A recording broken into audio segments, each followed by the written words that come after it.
एक बड़े शहर में बड़ी गंदी हालत में एक गरीब लड़की जीती थी। उसका नाम सरला था।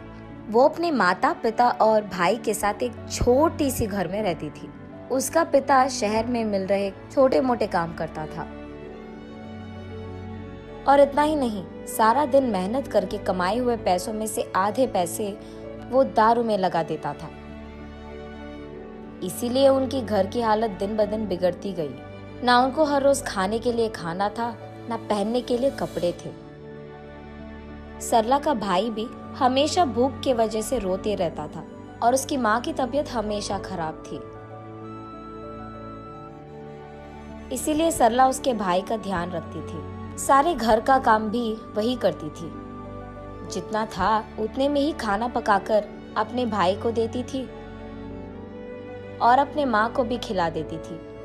अगर कुछ बचता तो खाती थी, वरना वो भी नहीं करती। ऐसे दिन बीतते गए और उसकी माँ की हालत बिगड़ता गया। इसीलिए कम से कम 2 दिनों में एक बार भी खाना मिलना मुश्किल बन गया था। इसी कारण वो फैसला करती है कि वो भी कोई ना कोई काम करेगी और पैसे कमाएगी, ताकि उनको खाने के लिए खाना मिले और उनकी माँ के लिए दवाइयाँ भी। उसके बाद वो अपने एरिया में कुछ बच्चों से गुलाब के फूल खरीदती है और उसके बाद ट्रैफिक सिग्नल में जाकर उन्हीं फूलों को बेचने लगती है। ऐसे दिन पूरा खाए बिना सोए बिना मेहनत करके कमाए हुए कुछ पैसों से वो अपने भाई और माँ को खाना देती थी। बचे पैसों से वो जब अपनी माँ के लिए दवाइयाँ खरीदने जा रही थी, वहां उसका पिता आकर, ये सब खाने के लिए तुम लोगों को पैसे कहाँ से आए? तब सरला घबराते हुए, वो आज पूरा दिन मैं ट्रैफिक सिग्नल के पास फूल बेचकर कमाए हैं पापा। कुछ पैसे बचे हैं क्या? हाँ?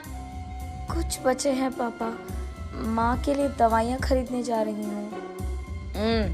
ठीक है, इधर दे दो, मैं जाकर लेके आऊंगा दवाइयाँ। मैं जाकर लाऊंगी ना पापा। पैसे दो इधर, दवाइयाँ लाएगी दवाइयाँ। ये कहकर उसके पास मौजूद पैसे सारे खींच लेता है। सरला रोते रोते ऐसे ही सो जाती है। अगले दिन कुछ खिलौने लेकर उसी ट्रैफिक सिग्नल के पास उन्हें बेचने जाती है सरला। आज कुछ भी करके माँ के लिए दवाइयाँ लेके ही जाना होगा। पापा को तो 1 भी रुपए नहीं मिलना चाहिए, ये फैसला करती है। उस ट्रैफिक सिग्नल में रुके हर कार के पास जाकर ऐसे ही पूछती है, खिलौने चाहिए क्या भैया? दीदी खिलौने हैं दीदी। सर 1 ले लो सर। मैडम 1 खिलौना ले लो मैडम। सर 1 खिलौना खरीदो सर। दीदी 1 खिलौना दीदी। ऐसे वहां आते जाते सब लोगों से वो विनती करती है, लेकिन 2 पैर होने के बावजूद एक भी खिलौना कोई भी नहीं खरीदता है और उसे एक फूटी कौड़ी भी नहीं मिलती है। इसलिए सरला बहुत निराश होती है और क्योंकि वो सुबह से कुछ नहीं खाई है, उसे बहुत थकान सा होता है। लेकिन फिर भी जैसे ही ट्रैफिक सिग्नल के पास गाड़ियां रुकते हैं, वो भागते हुए फिर से बेचने की कोशिश करती है। लेकिन इतने में वो एक कार के सामने थकान के कारण चक्कर आकर गिर जाती है। जब आंखें खोलकर देखती है तो सरला एक बड़ी सी घर में और बड़े से बेड पर सोती रहती है और वहां मौजूद 2 आदमी, मेरा नाम सुरेश है बेटी और ये मेरी बीवी है सुमति। तुम चक्कर आकर गिर गई थी, इसलिए हम तुम्हें घर ले आए, तुम फिक्र मत करो, ऐसे कहते हैं। तुम्हारी नाम क्या है बेटी? मेरा नाम सरला है, मुझे घर जाना है। तुम कहाँ रहती हो बेटी? हम यही सिग्नल के पास मौजूद बस्ती में रहते हैं। हम तुम्हें खूब पढ़ाएंगे, तुम हमारे साथ रह जाओगी क्या? नहीं, मुझे घर जाना है, मेरा भाई छोटा है और माँ का तबीयत भी खराब है। आज मैंने एक भी खिलौना नहीं बेचा है, कुछ भी करके आज माँ के लिए दवाइयाँ लेके जाना ही होगा। मैं घर चली जाऊंगी। ये कहकर वहाँ से निकलने ही लगती है कि रुको बेटी, तुम्हें जो दवाइयाँ चाहिए वो मैं खरीद दूंगा और मैं तुम्हारे घर के पास भी तुम्हें छोड़ दूंगा।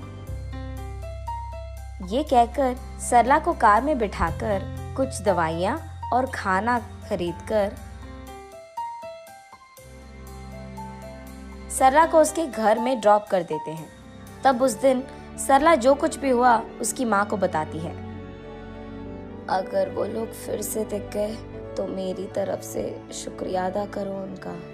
ठीक है माँ, ये कहकर वो उस दिन पेट भर खाना खाती है और खुशी से सोती है सरला।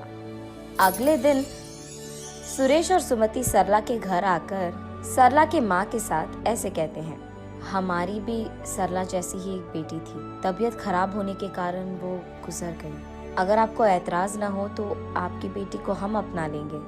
हम वैसे भी गरीब हैं, कम से कम उसको तो एक अच्छी जिंदगी मिलेगी। ऐसे उसकी माँ को ऐतराज होने के बावजूद वो हाँ कहती है। माँ, मैं नहीं जाऊंगी माँ, तुम्हें छोड़कर नहीं जाना मुझे। ये कहते हुए सरला रो पड़ती है। तब सरला को वो लोग समझकर ऐसे कहते हैं, तुम्हारा सारा परिवार हमारे साथ रह सकता है। हमारे तो रिश्तेदार भी नहीं है और औलाद भी नहीं है। हमारे पास बहुत सारे पैसे हैं और तुम सबका देखभाल हम कर सकते हैं। सरला की माँ को ये बात मंजूर होती है।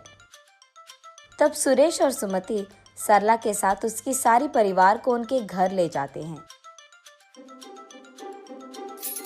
अगले ही दिन से सरला एक बड़ी पाठशाला में पढ़ने के लिए जाती है और सरला के भाई को खेलने के लिए बहुत सारे खिलौना खरीद कर देते हैं। सरला की माँ को भी एक अच्छी अस्पताल में इलाज करवाते हैं और सरला के पिता को काम करने के लिए एक अच्छी नौकरी देते हैं। ऐसे उस गरीब लड़की सरला को सुरेश और सुमति के कारण एक अच्छा जिंदगी मिलता है और उसके साथ साथ उसके परिवार को भी।